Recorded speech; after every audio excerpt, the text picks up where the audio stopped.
The British TV series Yes Minister was a comedy, but our next guest says for the past 40 years it's been like a training video for Aussie bureaucrats. Hard to disagree with that. Melanie McFarlane is an immigration expert and joins us now. Melanie, good morning. Good morning, Stephen. That's about spot on.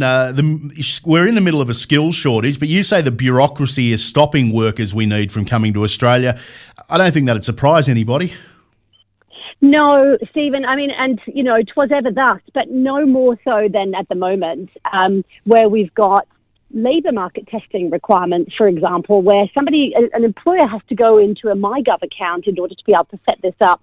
And you imagine a large organisation where the owner of the business has to actually go into their personal MyGov account in order to set up 28 days of advertising for a position, which is clear they cannot fill. Yeah, okay.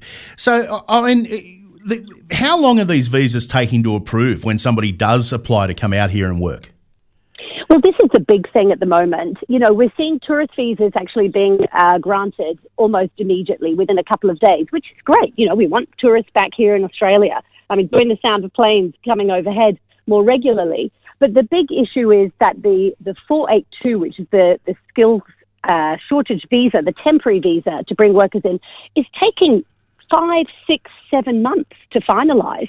And we have a childcare centre in Sydney, for example, that is desperate for its childcare centre manager to help to come here, train up their teachers and teach also. And so we're seeing this ludicrous event where tourists are being prioritised over teachers of our children. So, reading between the lines here, there's no problem with the actual legislation. It's just streamlining of the process that we need to address. That's exactly right. There's all these hurdles, as in, for example, that labour market testing and so on, that are set up in advance of in many cases actually lodging the visa applications.